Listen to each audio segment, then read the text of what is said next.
Este podcast faz parte do portal puxadinhogeek.com.br.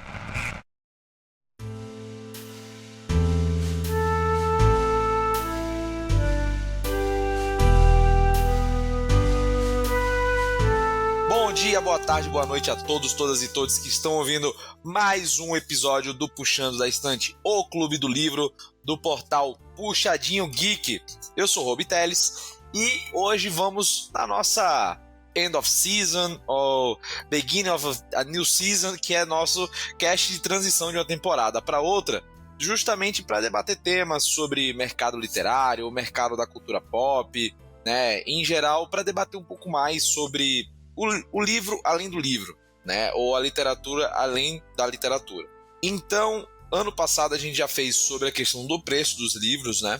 Que eu acho que foi um dos nossos podcasts mais interessantes, que fala muito porque o livro no Brasil é caro ou não é, aí fica na questão de você interpretar se é caro ou não, se está pesando ou não no seu bolso, ou se você é que nem o Haddad que compra um livro todo dia na Amazon. E hoje a gente vai falar de um outro tema que é fundamental, não só no mercado de livros, mas eu acho que no mercado da indústria fonográfica, no mercado da vida, basicamente, que é uma das funções, eu acho que talvez um dos primeiros empregos que possa ter existido na face da Terra, que é o de tradutor, né? Falar um pouco mais sobre a questão da tradução dentro do livro, né? Queira ou não, é um tipo de comunicação, mas também da tradução como um modo geral, né? Como ela impacta nossas vidas e como talvez essa função tão importante da sociedade, seja até em termos políticos, seja em termos econômicos, seja em termos culturais, como ela pode ser afetada por inovações tecnológicas, né?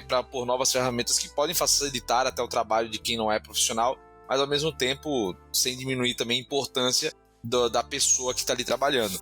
E o motivo de eu trazer, né, da gente ter pensado nesse tema, é por conta de uma polêmica que surgiu no lugar das causas vazias, que é o Twitter, sobre a tradução do livro, do nosso próximo livro, que é Antes que o Café Esfrie, que foi a questão do, caramba, como assim eles já pegaram uma tradução para traduzir, ao invés de pegar o original do livro, né? Foi uma questão que, porra, e novamente, as editoras são majoritariamente localizadas em São Paulo, e São Paulo que não falta tradutor de japonês, né? Então, é algo que vale a pena a gente discutir, porque muitas vezes isso acontece, e talvez até sobre a questão dos direitos sobre os tradutores, tá bom?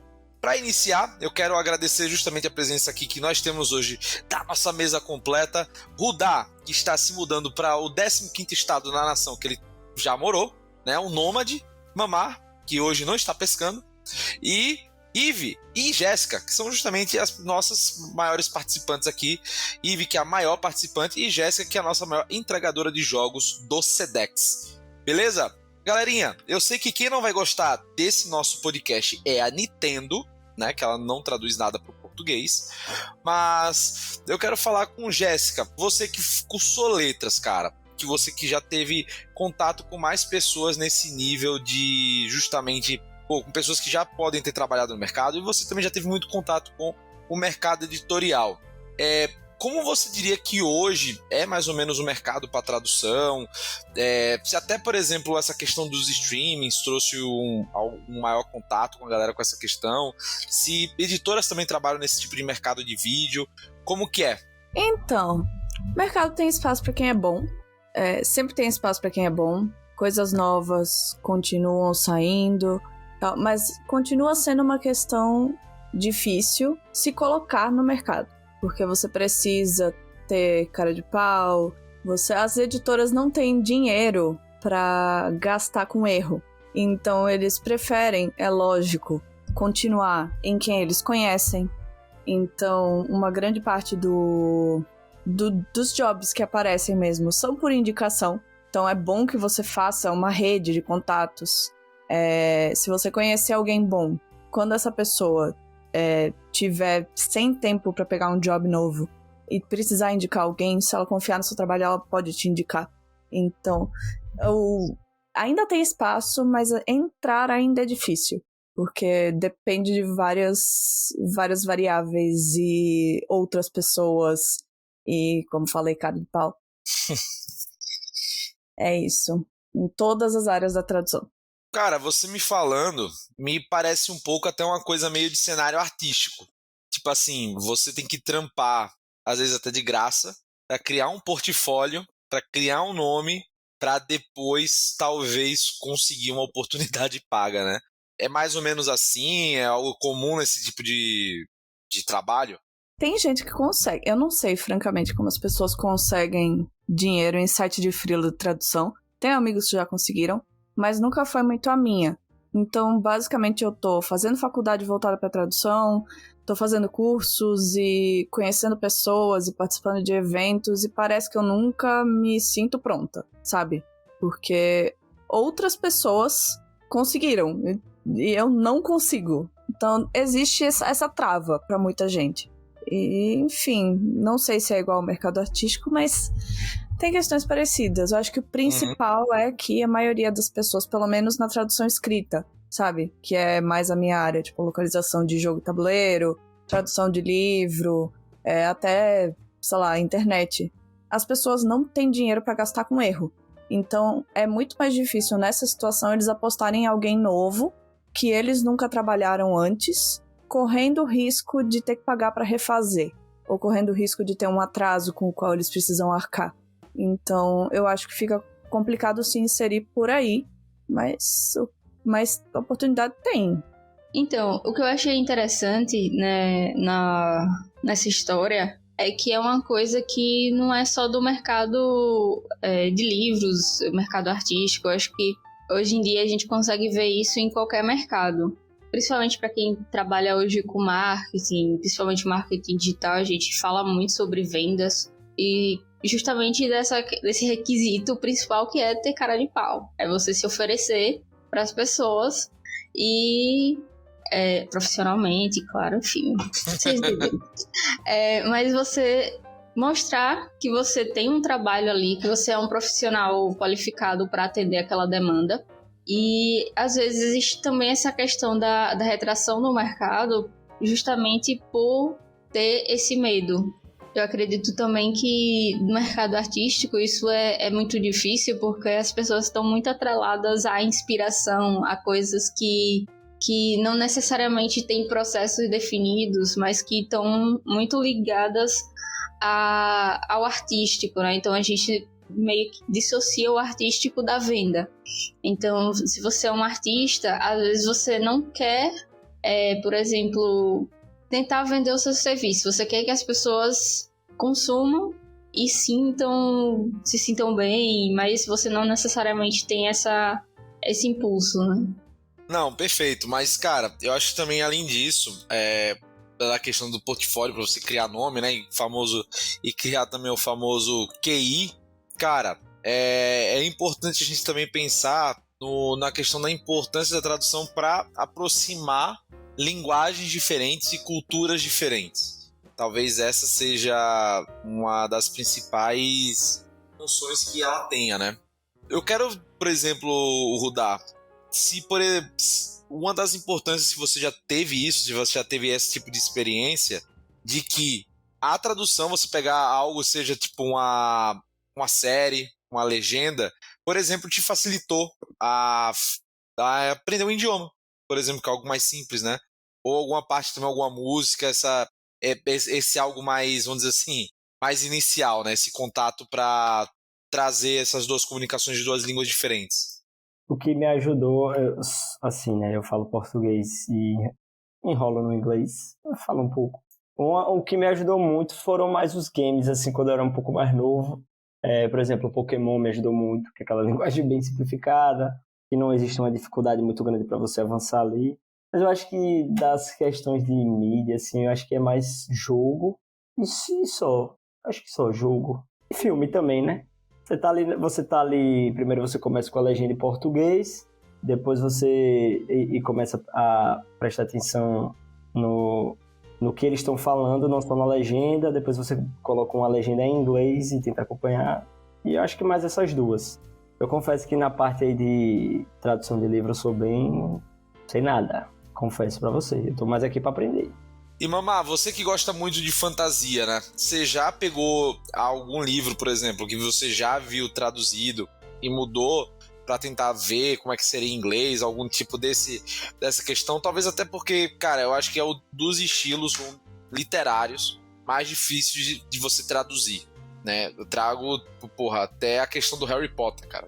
Que traduzir o nome das turmas, enfim, que agora eu não me lembro quais são... Oi. Falando em Harry Potter mesmo, eu lembro, eu já vi em alguma entrevista, alguma coisa assim, que ela elogiava muito a tradução em português, né? Porque o marido dela era português, algo assim, aí ela meio que... Eu acho que ela sabe falar português. E se eu não me engano, ela elogiou muito a tradução que veio pro Brasil. Não, cara, eu acho que essa tradução da Roku é muito foda. Assim, os caras fizeram muito bem.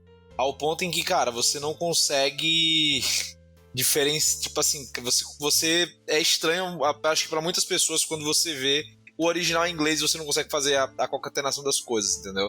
Mas aí, Mamal, você já viu alguma tradução que você, tipo, poxa, realmente, ou já tentou fazer a experiência da fantasia pra ver como é no original? Ou também ver a comparação com o traduzido?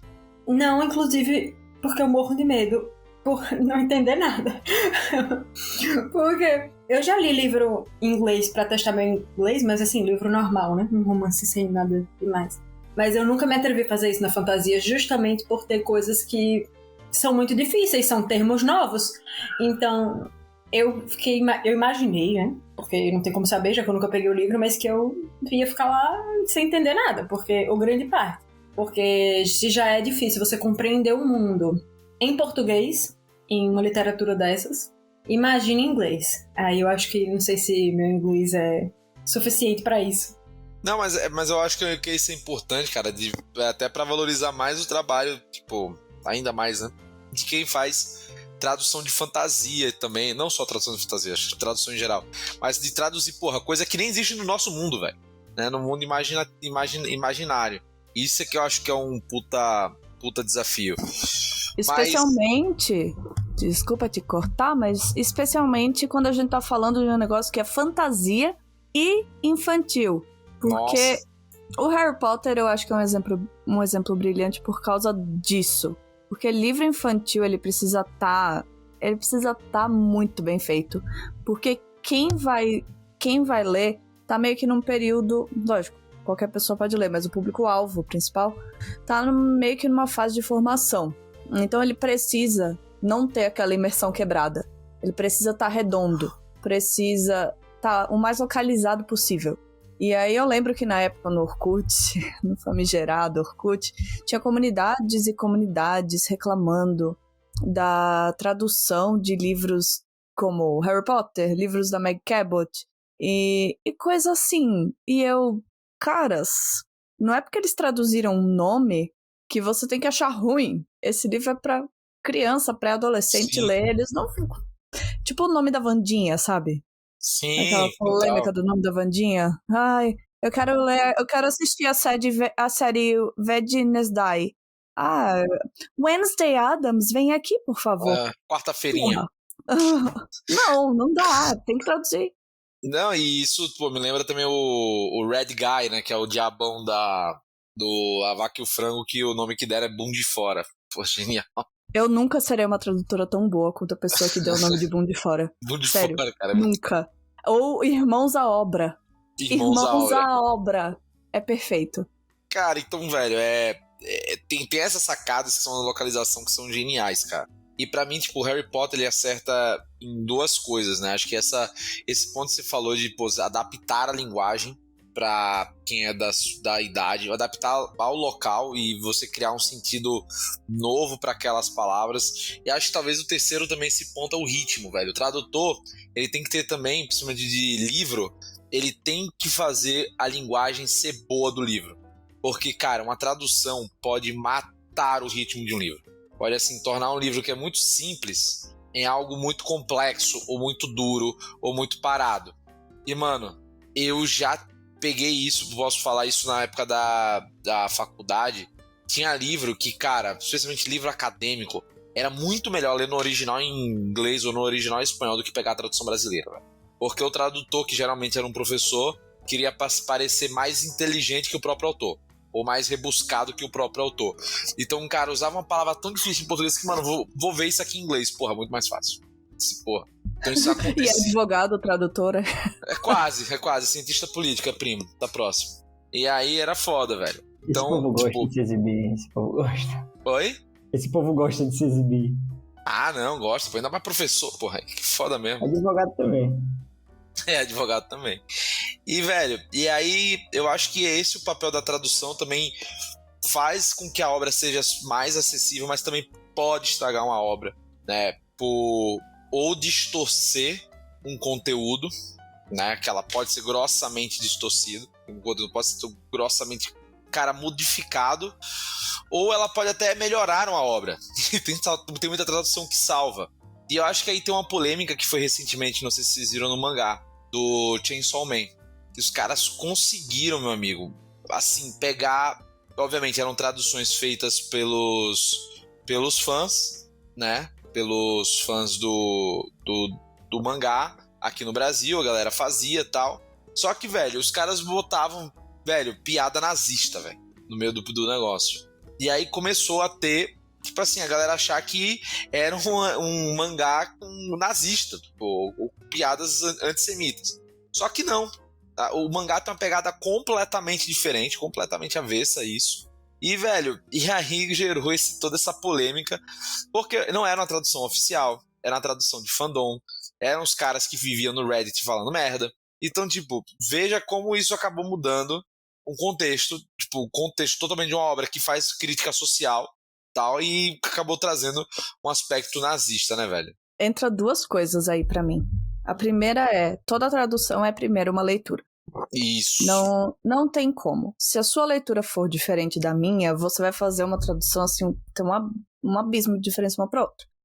E a segunda é profissionais, né? Depois, existem questões, assim como eu posso escrever pra internet, mas eu não me atrevo a ser jornalista na internet, porque eu não sou jornalista. Existe toda uma questão de ética, de práticas, de estilo, de tudo que você aprende na faculdade de jornalismo, que eu não aprendi, eu não tenho essa bagagem. Pessoas que estudaram jornalismo têm. Assim como pessoas que estudaram tradução têm uma certa bagagem, exatamente, Ivera, como você quer estar falando, que você estudou jornalismo. E existem algumas práticas de tradução, assim, que eu estudei, meus amiguinhos estudaram, o cara que fazia piada nazista em Chainsaw Man não estudou. Não, e não só não estudou, criou um culto a essa tradução dessa galera, porque eles faziam muitas piadas, modificavam muita linguagem, chegavam ao ponto até de modificar a bebida que um personagem estava bebendo para um pitu. Você vê o nível de coisa que os caras faziam. Eu acho quinta que mostra série, também assim. o poder, né? Que é uma coisa que muita gente desconsidera, né? A tradução. Tipo, você compra um livro, você abre e começa a ler. Eu sou um pouco assim, confesso. Eu não procuro saber. Eu confio, assim, nas conhecidas boas editoras, né? As grandes. Eu simplesmente abro e leio. Mas aí você vê o poder da tradução, tá ligado? Você pode mudar completamente uma história. Você tem o poder da linguagem. O nosso primeiro episódio foi sobre isso, em tese, né? Cada um leu uma edição diferente da Metamorfose e alguns sentiram a leitura truncada, outros não. Total, exatamente. E eu acho que esse é um excelente ponto. Eu acho que, cara, se a gente pegar... Pronto, a gente tá falando aqui de Senhor dos Anéis internamente. É uma obra que tinha uma tradução feita, já consagrada no Brasil, e que até para trazer uma mudança em relação aos novos tempos, né, como a gente trabalha hoje algumas linguagens, foi modificada pela HarperCollins na nova edição. Foi todo, eu tenho pena do novo tradutor que teve que traduzir aquilo ali tudo de novo, né?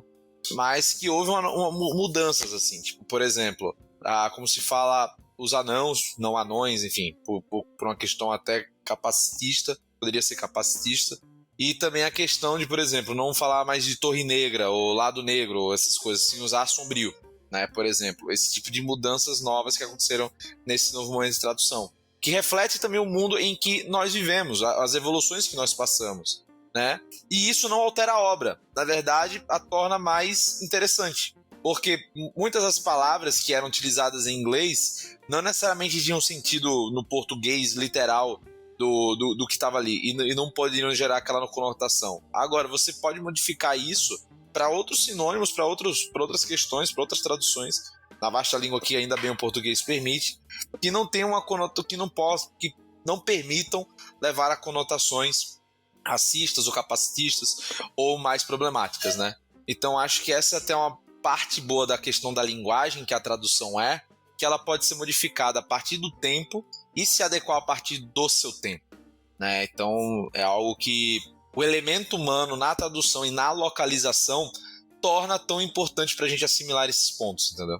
Sim, eu acho que acaba sendo uma mistura mesmo de tudo que vocês falaram. Acho que eu nunca tinha parado para pensar nos quesitos éticos, por exemplo, que envolvem a tradução e o fato de você precisar passar uma mensagem, algo assim, de maneira fiel ou o mais próximo possível da fidelidade.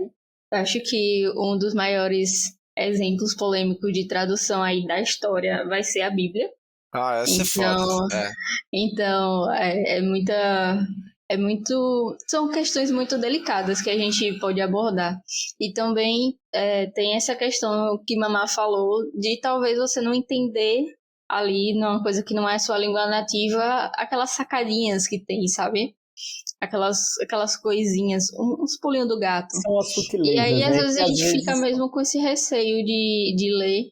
Tipo assim, às vezes você tá no Brasil, você vai pro outro estado e você não entende a sutileza, tá ligado? Não, total. Exatamente.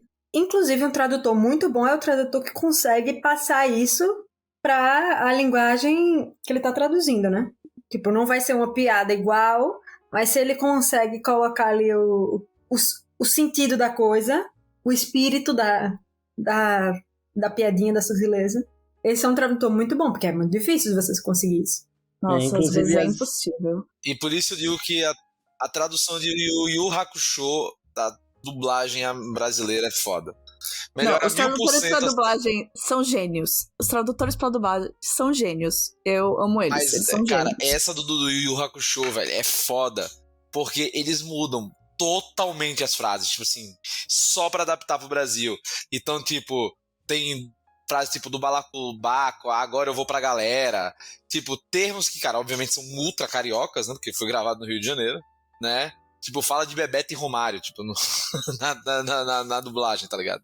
Mas, cara, que, tipo, naquele contexto faz super sentido, saca?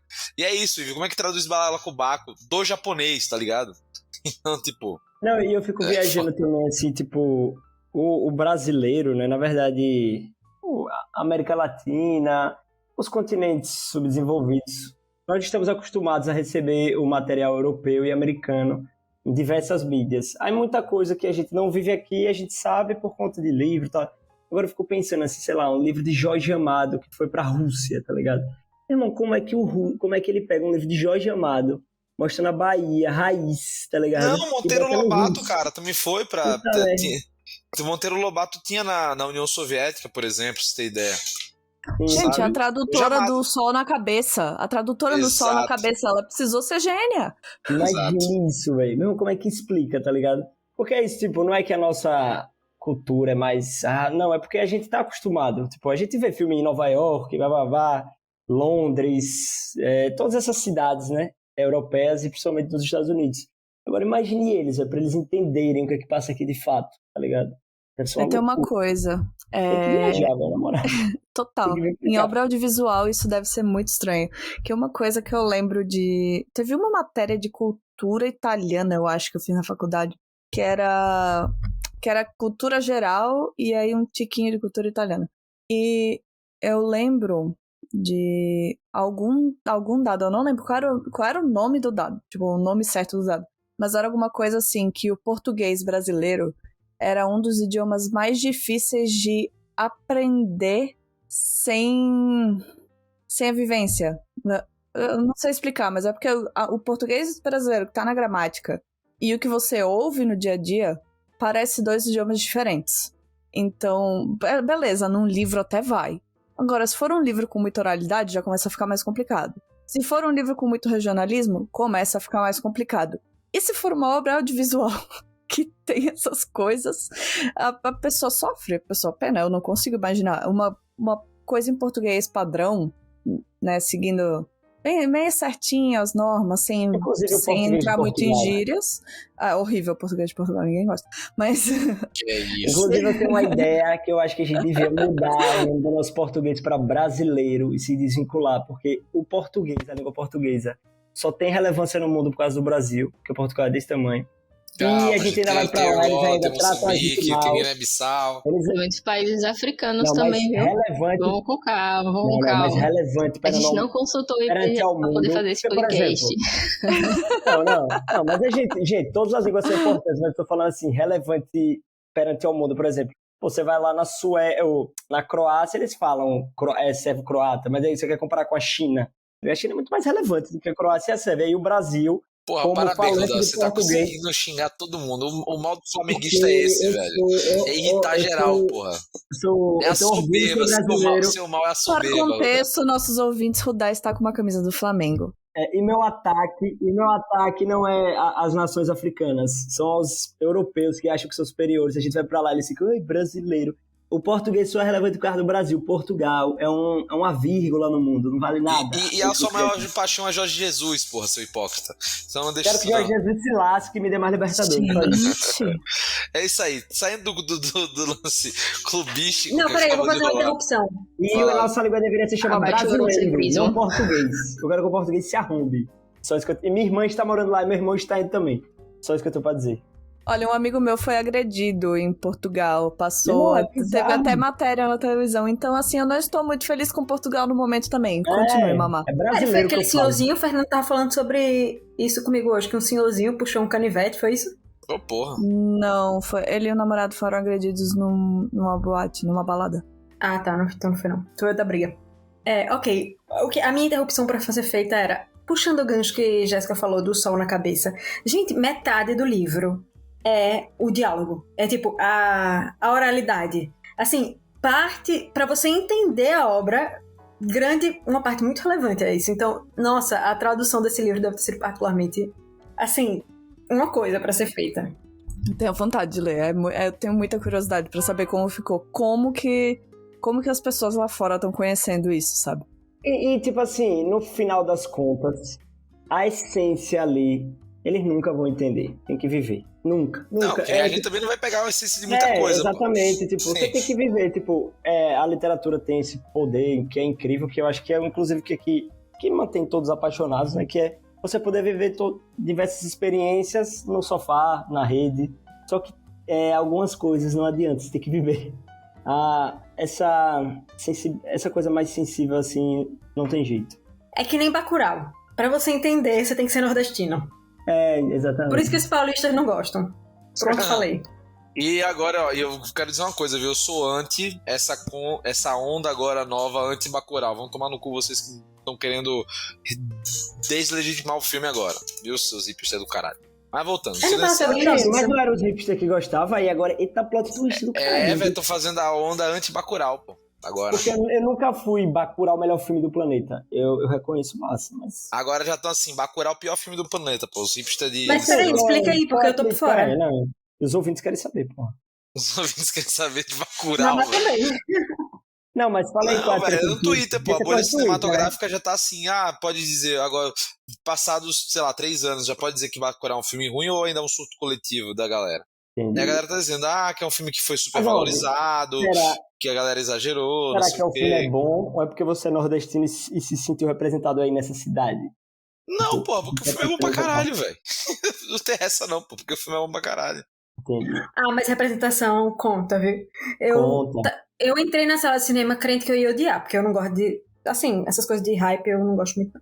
Principalmente da galera hipster. Aí que eu não suporto mesmo.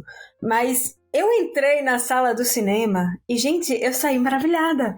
Porque o filme é bom, mas a representatividade que é você entrar numa cidade do interior, qualquer cidade do interior do Nordeste, aquele filme representa isso de forma sensacional, que eu nunca imaginei que eu precisava assistir em um cinema. Aquilo dali me deixou maravilhada. A representatividade, eu acho que conta muito nesse...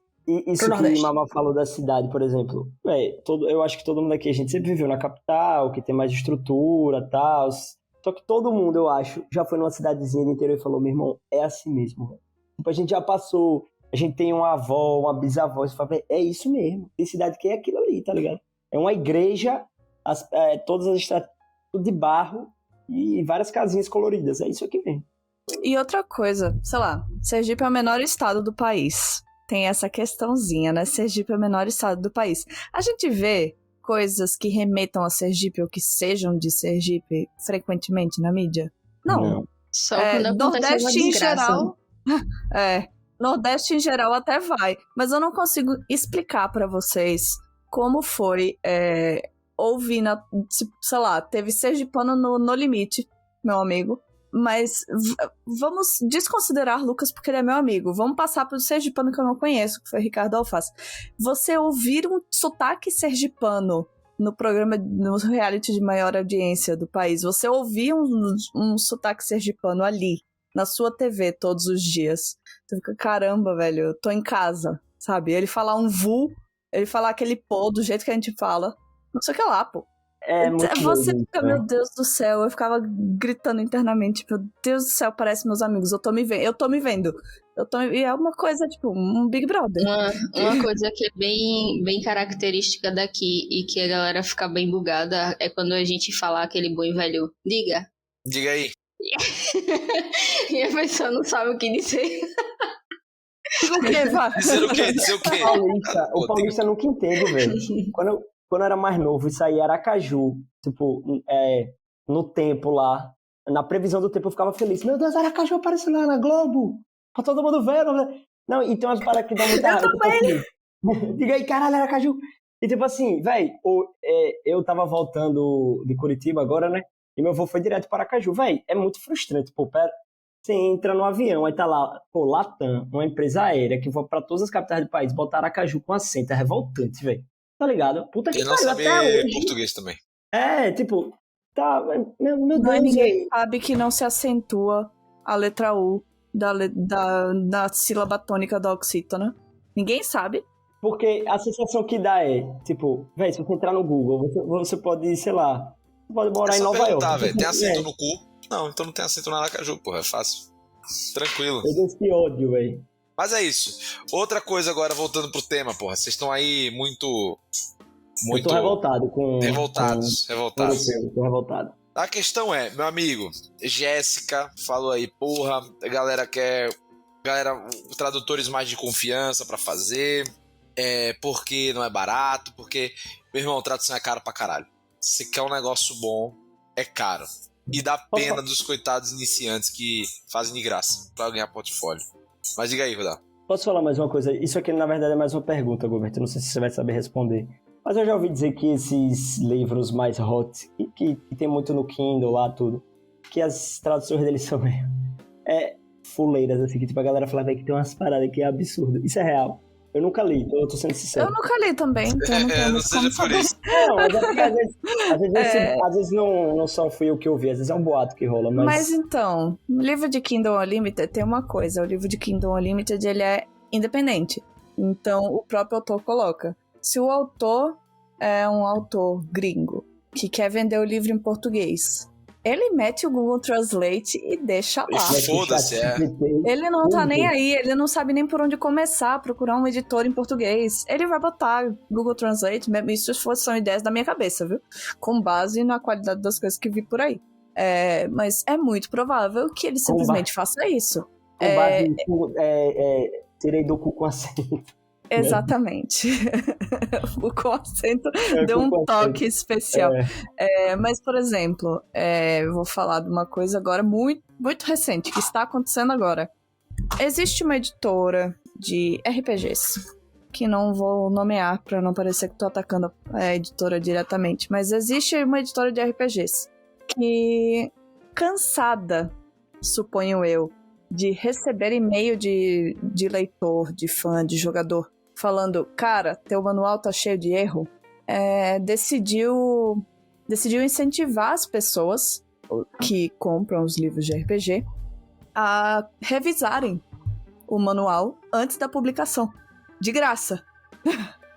E aí eu fico pensando, eu olho umas coisas assim, meu amigo me mandou ontem uma dúvida que ele tava tendo, porque ele se ofereceu pra ser um desses revisores não pagos, simplesmente porque ele cansou de receber um negócio que ele julgava estar de baixa qualidade.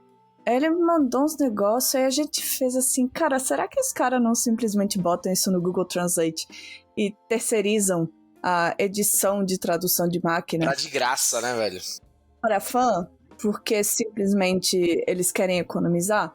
O mercado de RPG não rola muito dinheiro, sabe? Ninguém tá ganhando dinheiro, então, como é um negócio ultra complexo, os caras devem querer tomar esse tipo de atalho. Então eu imagino que sempre que não rola muito dinheiro, as pessoas ficam mais relutantes a contratar um serviço de qualidade justamente porque sai caro. Porra, foda. Então, E Jéssica, vamos tentar pensar aqui num preço, então. Quanto você hoje acha que seria uma média de tradução por página? eu não faço a menor ideia. Quer que eu olhe o sugerido no Sindicato dos Tradutores e na Abrats? Então, varia muito. Não, eu tô usando um chute Não aí. não se cobra por página, se cobra por lauda, que é um número pré-estabelecido de caracteres. Ah, perfeito. Geralmente, né? A não ser quando o livro tem muito pouco texto ou muito texto por página e tem páginas e ilustrações, aí às vezes se faz um combinado diferente de preço.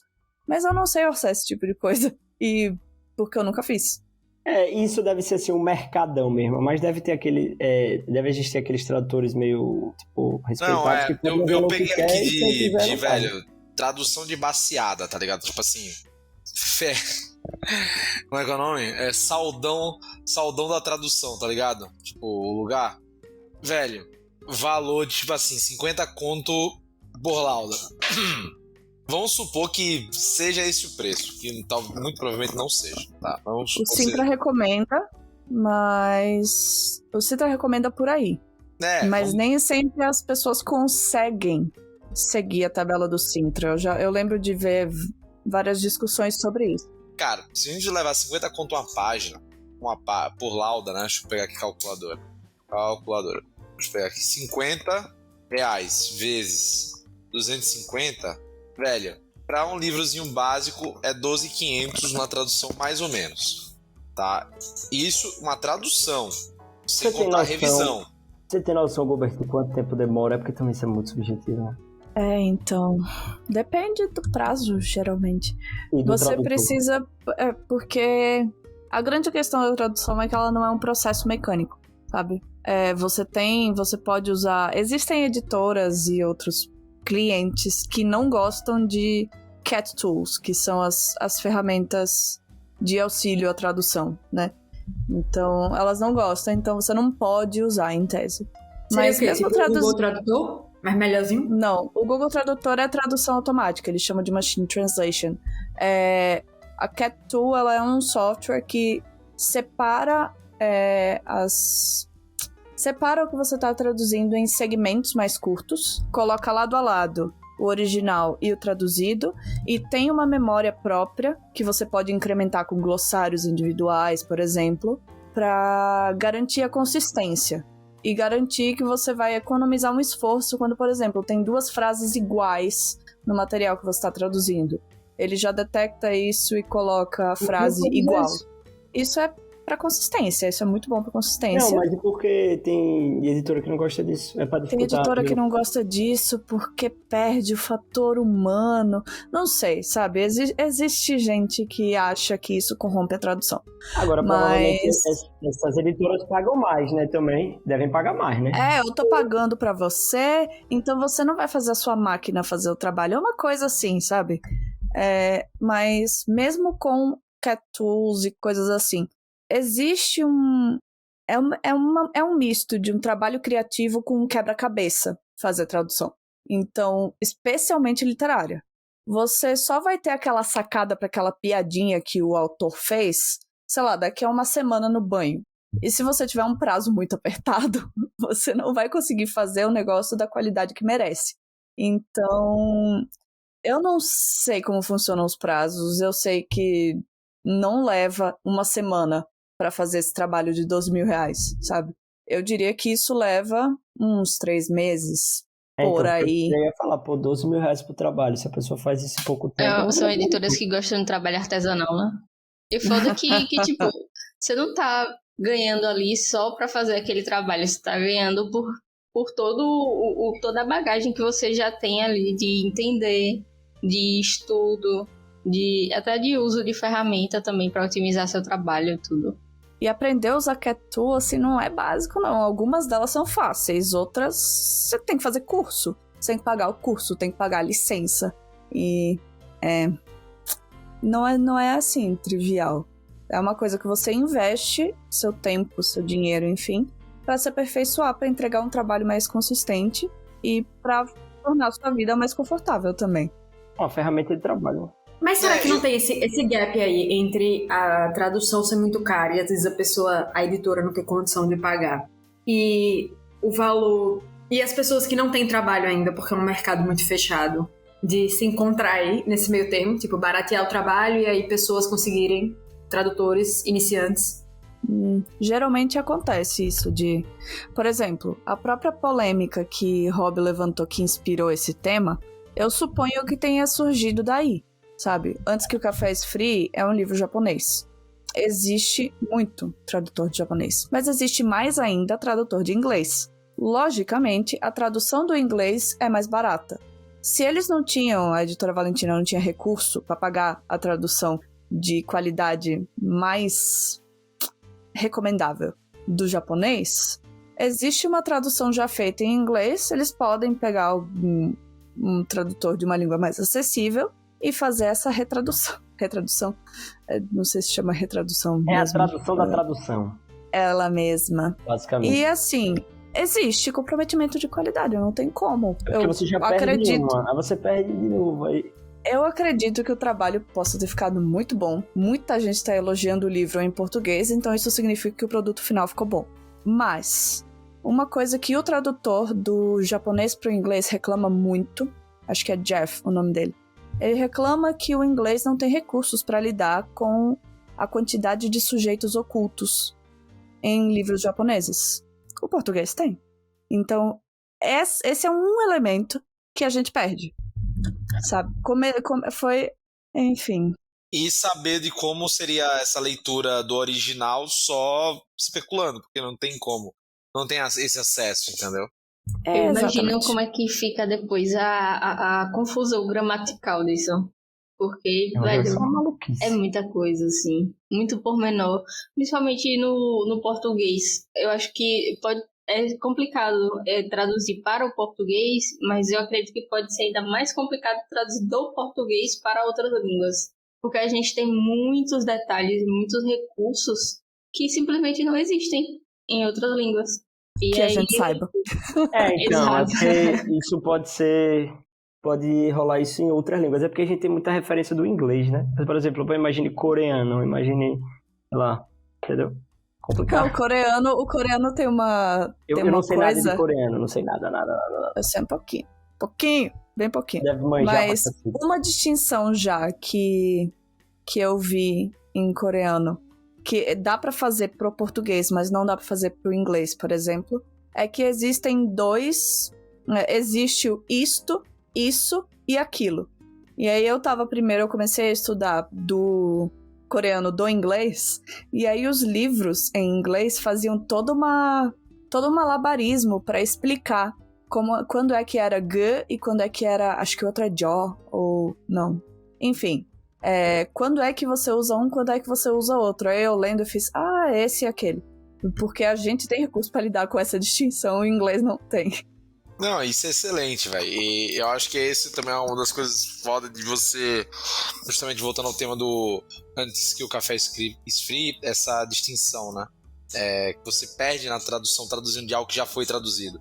Queira ou não, a tradução também tem esse revés. Você perde um pouco do significado do que o autor também original quis pôr, né? Então isso é inevitável, pro bem ou pro mal. Mas, gente, aí a gente já tocou um pouco no tema que acho que é um dos nossos últimos tópicos, mas que eu acho que é o mais importante, a tecnologia na tradução. Cara, será que a gente vai chegar no nível que a inteligência artificial consiga, ou a tecnologia em geral, consiga substituir o aspecto humano na tradução, que, entre aspas, entre várias aspas, é algo mais técnico? Eu acho que não, porque a gente tem muito da subjetividade da coisa, né?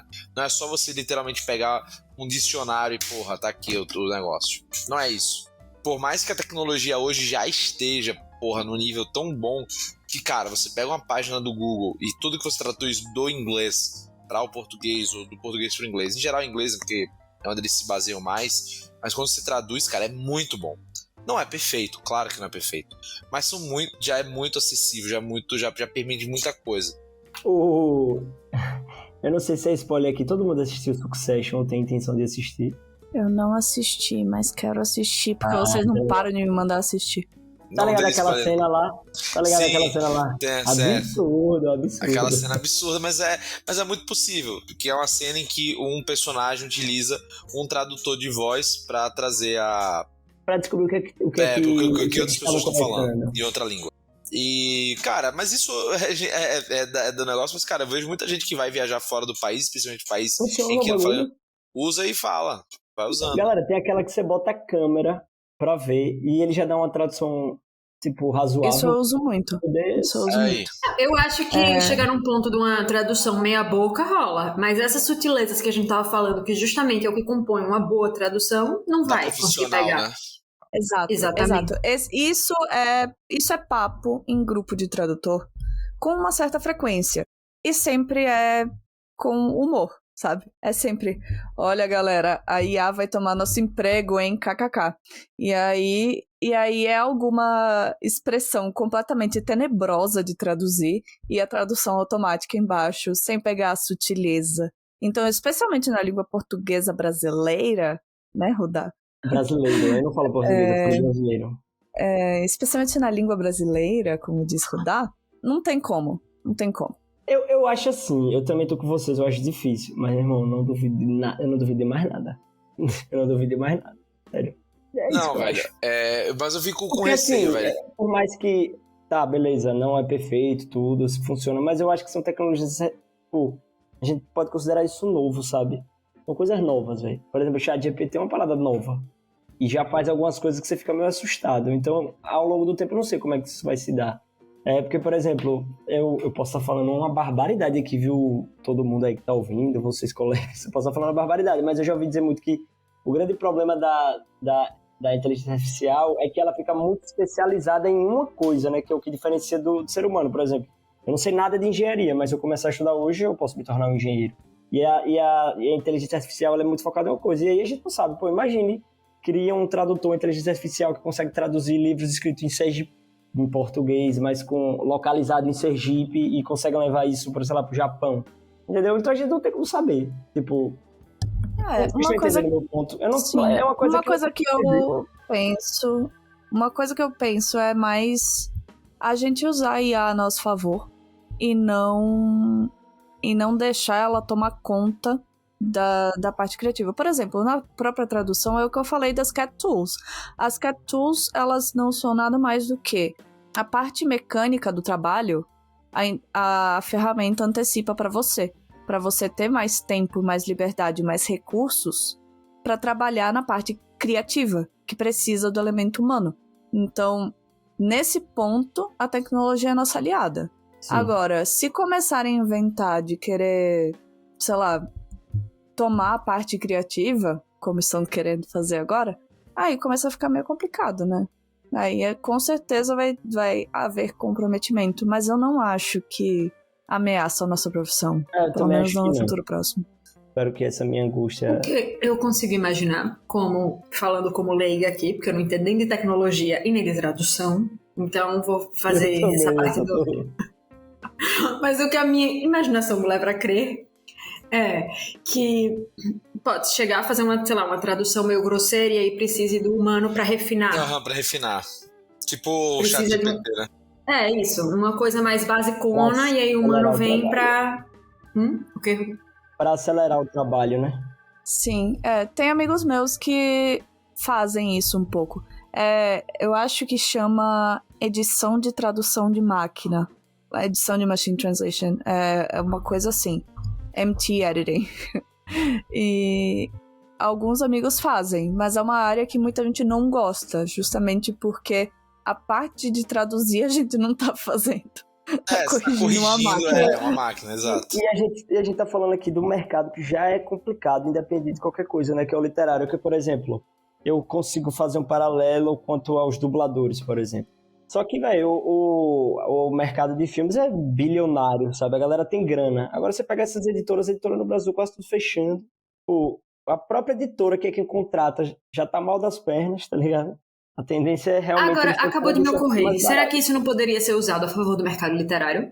Por exemplo, como conseguir fazer mais produções, tipo, a máquina fazendo uma tradução grosseira e o humano tem menos trabalho, ele consegue trabalhar mais, por consequência, baratear o custo do livro e aí girar Mas mais. vai baratear o custo do humano também, né, velho? Foda é isso, pô. Você vai precarizar. Tipo assim, Mas ele vai diminuir o tempo que ele gasta no trabalho. Mas eu vou falar a real.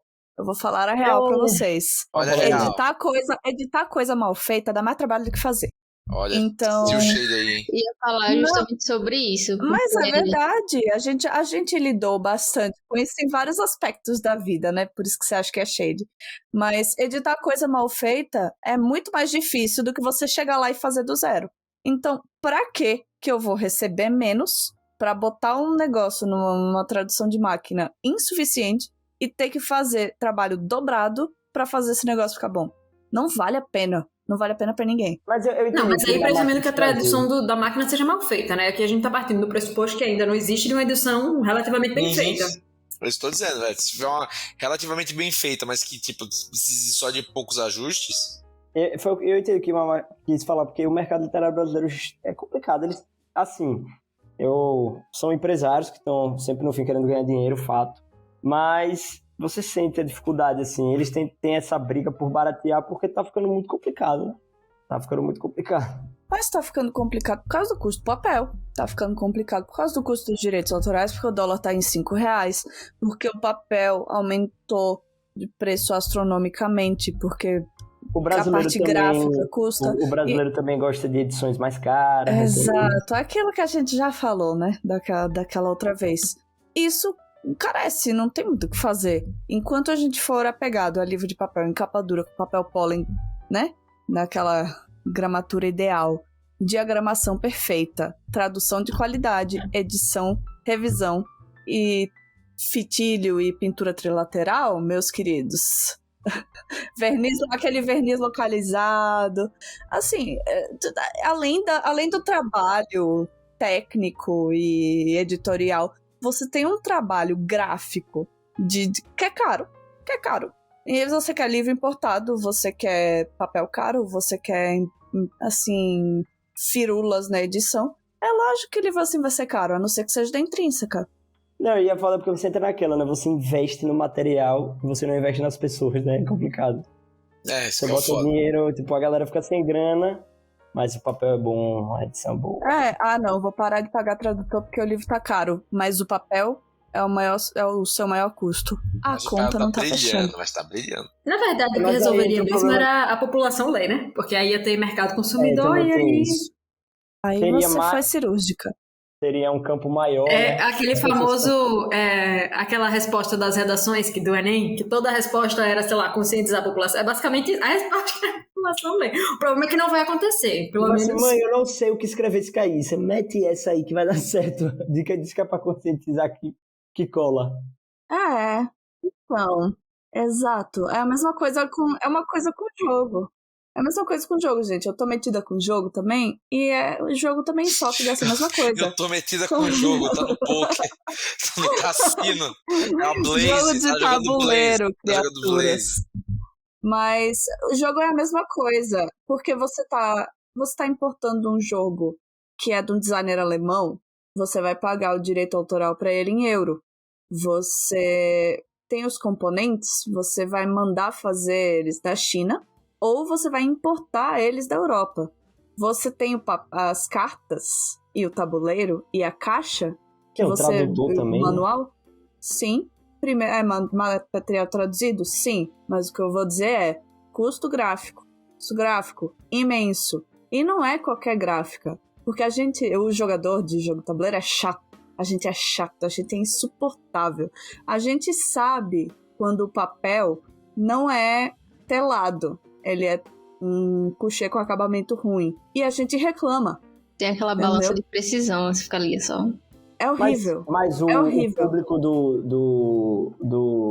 dos jogos de tabuleiro eles são chatos, tipo assim, com qualquer jogo, ou você faz assim, não, paguei caro, quero bom, esse eu paguei pouco, mas tudo bem. Ou ele é chato com qualquer porra. Mas todo jogo é caro. Porque Sim, o próprio não sabia material desse é caro. Então, o que está acontecendo é um investimento em jogo nacional, um investimento em exportar jogo nacional.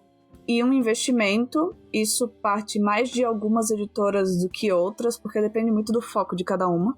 Mas todas têm isso em algum nível, que é lançar uma linha barata e acessível para popularizar os jogos de modo geral. E assim, barato, tu falando assim, uma barata 50, 100 reais, mas é melhor do que 1.000. Para popularizar os jogos e possibilitar que mais pessoas comprem, para você imprimir mais e gastar menos por unidade, que é essa mesma lógica que o Mamá falou. Só que assim, um jogo facinho, eu acho que é mais fácil de você popularizar do que livro, a depender do livro, porque a gente não tem cultura de leitura no país. Inclusive, Gilbert, eu andei jogando aí numas reuniões assim de amigos, é bem legal esses jogos. Eu vi, você jogou Não Testamos Este Troço. A gente jogou um Bang lá também, que é uma resenha, adorei. Eu acho, o jogo mais resenha que eu conheço é Nós Não Testamos Esse Troço. Eu jogo ele, meu amigo trouxe ele em inglês, We Didn't Play Test This At All, ele chama. E muitos anos atrás. E ele demorou uns 10 anos pra sair no Brasil, depois que a gente conheceu ele. É muito divertido, é muito chacota, porque o jogo começa, ele pode acabar em uma jogada, ou ele pode levar no máximo 10 minutos. Mas tem uns critérios assim, sei lá, você é a única menina na mesa, então você ganhou.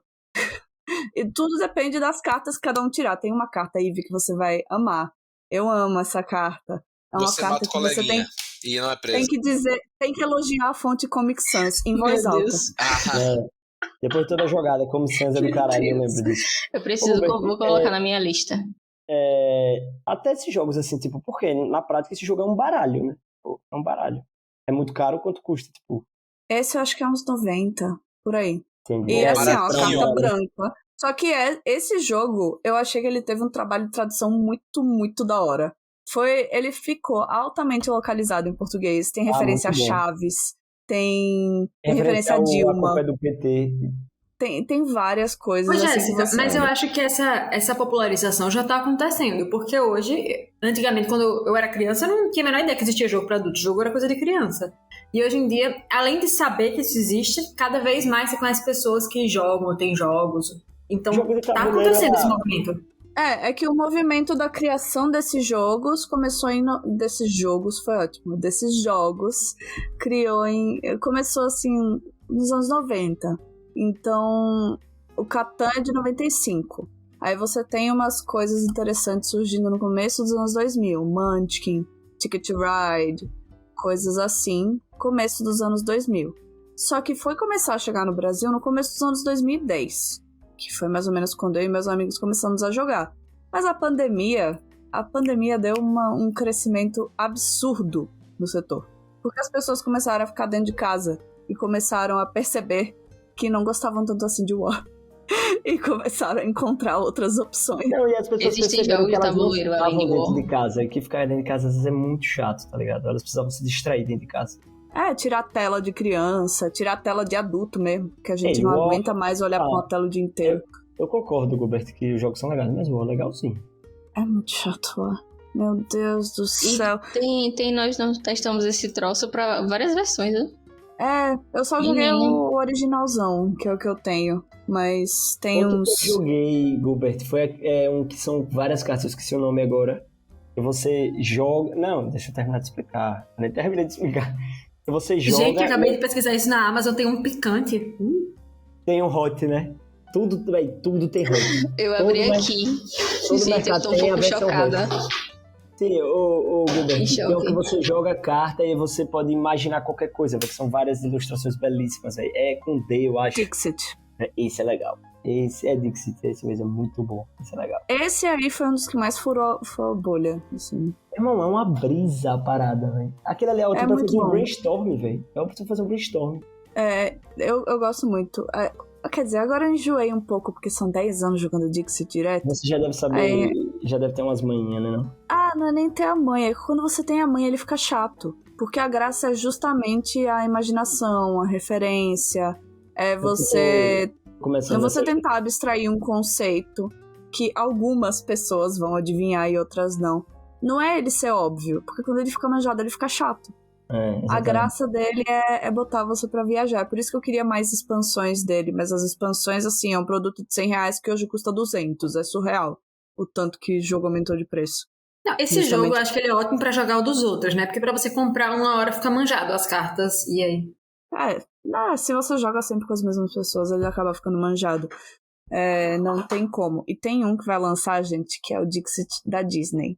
Outro dia eu tava falando como eu acho que esse jogo vai ser horrível. A Camila vai ficar maluca. Ela adora esse jogo e ama a Disney.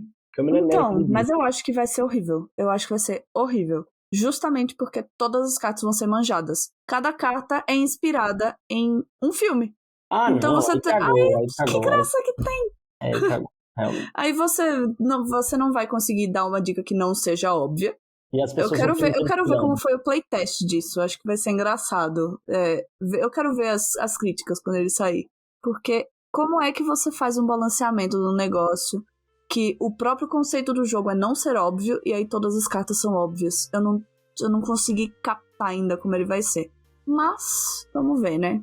Gente, mas voltando então pra já finalizar, quero que vocês digam algumas traduções que marcaram vocês, né? A gente já citou algumas. Eu vou começar então pra ficar mais fácil. Eu acho que pra mim, cara, Yu Yu Hakusho, nota 1000. E qualquer uma tradução do Brandon Sanderson, porque é maravilhosa. Eu já li Brandon Sanderson em inglês, em português. Só não li em espanhol ainda. Mas a tradução fica muito redonda pro livro, velho. Tem ritmo, faz o livro ser ótimo. E a gente tem sempre que citar Brandon Sanderson aqui. Então, é isso. Yu Yu Hakusho é um livro? Yu Yu Hakusho é um anime. Mamá, você acaba de denunciar que você é nova nesse momento, tá? Então. Que bom, né, mamãe? Ou desconhecedora de animes. Muito bom. É verdade. Pô, mas Yu Yu Hakusho é foda, não tem como não conhecer. Eu vou de Harry Potter. Sair fora. Maravilhosa, Harry Potter. Acho que uma tradução que é muito boa, que eu gostei muito, foi A Hospedeira, da Stephanie Meyer, embora tenha muitos haters. Eu gosto muito desse livro. E também li nas duas línguas, li em inglês, li em português, e eu achei ele muito bom, muito parecido, então... Eu acho que esse foi o livro que eu li em português e inglês. Tem pouquíssimos que eu li em português e inglês. Esse foi o melhor, eu acho. Vou botar um mais um na sua resposta, porque eu realmente não tô lembrando. Eu vou falar de um livro que eu gosto muito em português, mas é porque eu acho que pra ele ser maravilhoso desse jeito em português, a tradução deve ter sido fenomenal, que é O Nome do Vento. Ah, que livro bom. Principalmente porque uma das coisas maravilhosas sobre esse livro é o lirismo. Então, pro tradutor ter conseguido passar isso, eu não sei como era em inglês, mas deve ter sido árduo. Muito bom. Palmas batidas. Pronto, acabou. Acabou. Essa resposta que a gente vai... Elogiamos Patrick Rothfuss e Brandon Sanderson no mesmo podcast. Isso essa vai ser a já resposta zeramos. definitiva. Mais um. Mais um podcast tá feito. Esse é o gabarito, gente. Eu geralmente não sei dizer uma tradução específica que vai me impactar. Nem leio o mesmo livro nas duas versões, então eu não sei dar exemplo. Eu só sei dizer valorizem seus tradutores, porque não é fácil. Ou seja, paguem mais pra Jéssica, gente, que dê aumento pra ela quando ela for traduzir o livro. Não, eu não tô trabalhando com tradução ainda. Não mais. Mas quando ela voltar a trabalhar, paguem melhor Jéssica, isso aí.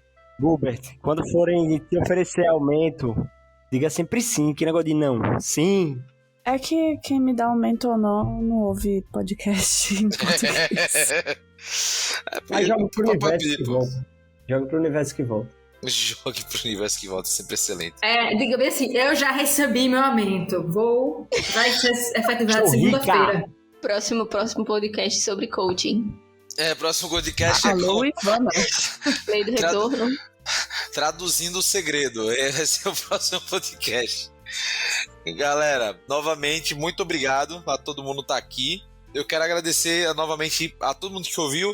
Por favor, avaliem a gente, recomendo esse podcast para quem quiser entender um pouco mais do universo da tradução, comentar também, relembrar de algumas traduções que também marcaram época e marcaram suas vidas, e lembrar que o Puxando a Estante é um podcast do portal Puxadinho Geek, que também tem o Puxadinho Cast, que fala sobre cultura pop, e também o PG Quarta, que é sobre games. Novamente, muito obrigado pela presença de vocês, um abraço! Acesso sai daí!